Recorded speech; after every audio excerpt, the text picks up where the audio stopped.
भाजपा के द्वारा जदयू गोलंबर से कारगिल चौक तक तिरंगा यात्रा निकाला गया है। आप देख सकते हैं यहाँ पर लाखों के तादाद में यहाँ पर भाजपा के कार्यकर्ता, नेता, समर्थक लोग यहाँ पर शामिल होने के लिए आए हैं। आप देख सकते हैं यहाँ पर स्कूल के छात्र लोग भी हैं। सम्राट चौधरी हैं जो कारगिल चौक पर माल्यार्पण कर करके बाहर निकल रहे हैं। उनके साथ में कई बड़े नेता भी बीजेपी के यहाँ पर आए हुए हैं। 12 अगस्त को प्रत्येक जिले में निकलेगी, उसके बाद गांव-गांव, प्रखंड तिरंगा यात्राएं निकलेगी और उसके साथ साथ हर घर तिरंगा, हर प्रतिष्ठान तिरंगा और हर गांव तिरंगा। आज माननीय मुख्यमंत्री जी के नेतृत्व में बिहार सरकार द्वारा आयोजित यह कार्यक्रम, तिरंगा यात्रा कार्यक्रम बहुत शानदार रहा, जानदार रहा। जो जेपी गोलंबर से चल करके हम सब लोगों ने कारगिल चौक तक आकर के शहीदों को प्रणाम किया है, शहादत देने वालों को याद किया है।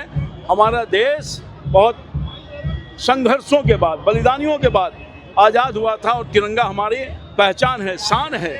इस तिरंगा का शान बरकरार रहे, उसके लिए हमेशा हम लोग तत्परता के साथ काम करते हैं। पहले भी पार्टी के माध्यम से कार्यक्रम होता था, मगर पहली दफ़ा माननीय मुख्यमंत्री जी के नेतृत्व में एनडीए की सरकार ने यह आयोजन किया है और पूरे बिहार के हर जिला में, हर पंचायत में आयोजित किया जाएगा। 10 से 17 तक ये कार्यक्रम चलेगा और शहीदों को सलाम करने का काम किया जाएगा। सर, शराबबंदी कानून को लेकर आप लोग लगातार कहते हैं कि मांझी जी करे गुजरात मॉडल लागू करने में कहीं बिहार में शराबबंदी कानून, अपने अपने विचार हो सकते हैं। तिरंगा यात्रा का आयोजन किया गया है और इसके लिए सरकार जो है 6 करोड़ रुपया राशि भी मुहैया कराई है।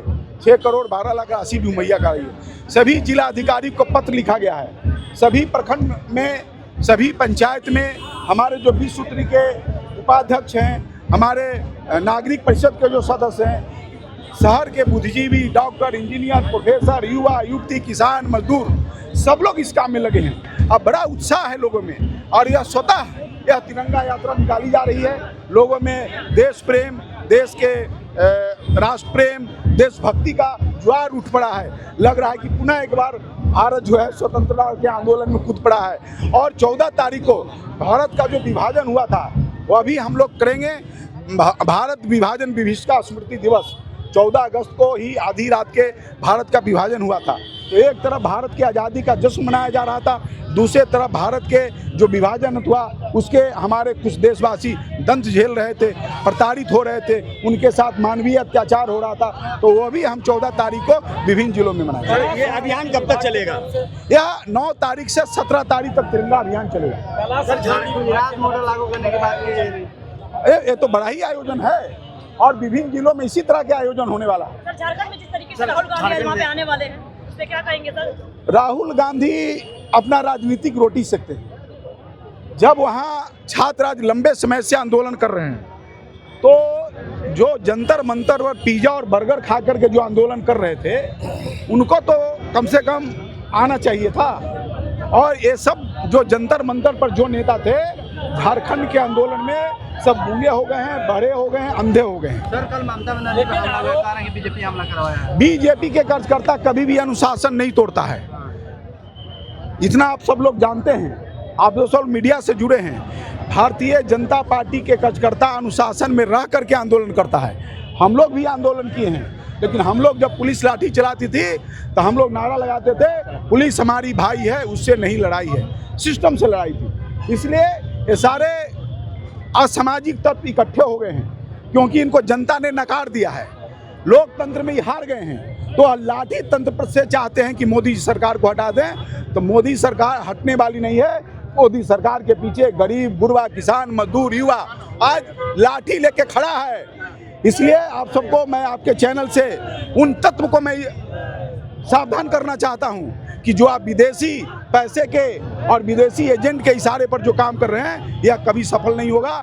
लोकतंत्र में आप हार गए हैं। अब लाठी तंत्र के आधार पर यदि आप मोदी सरकार को हटाना चाहते हैं तो ये मुश्किल है, नामुमकिन। झारखंड के सत्ता पक्ष कह रहे हैं कि ये जो आंदोलन कर रहे हैं रांची में छात्र, वो आरएसएस के लोग हैं, आरएसएस के साथ हैं। और दिल्ली में जो जंतर मंतर पर आंदोलन कर रहे थे वो झारखंड मुक्ति मोर्चा करवा रहा था, कांग्रेस करवा रहा था, वामपंथी लोग करवा रहे थे। बिहार के तमाम 2 करोड़ छात्र जो हमारे विद्यालयों में पढ़ते हैं और 6 लाख शिक्षक जो हमारे विद्यालयों में पढ़ाते हैं, हम सभी को कहना चाहेंगे इस बार का आपका स्वतंत्रता दिवस कुछ खास है और इस स्वतंत्रता दिवस में हमने संकल्प लिया है आपकी समस्याओं का अंत करने के लिए, और आपने संकल्प लेना है बिहार का झंडा हाथ में लेकर और भारतवर्ष का मान बढ़ाने के लिए।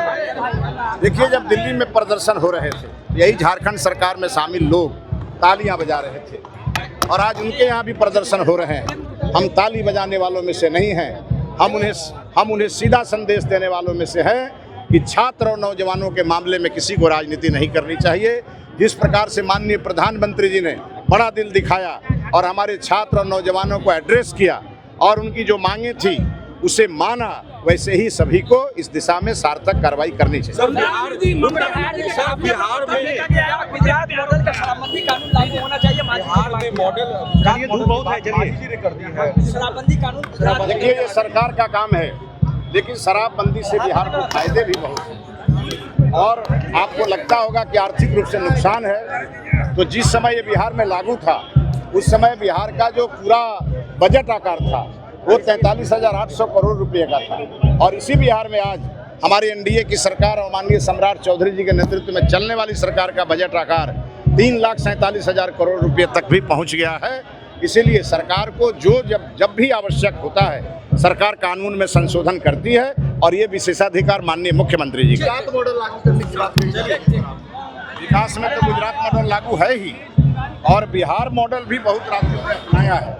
तो गुजरात मॉडल बिहार में और बिहार मॉडल देश में, यही हम चाहते हैं कि माननीय सम्राट जी के नेतृत्व में बिहार हमारा हर क्षेत्र में आदर्श कीर्तिमान स्थापित करे, जिसका दूसरे राज्य अनुकरण करें। गलत बात है, बीजेपी कभी किसी के ऊपर पत्थर फेंकती नहीं है। बीजेपी को बदनाम करने के लिए उन्होंने अपने ही किसी आदमी से पत्थर फेंकवाया होगा, और जैसी करनी वैसी भरनी।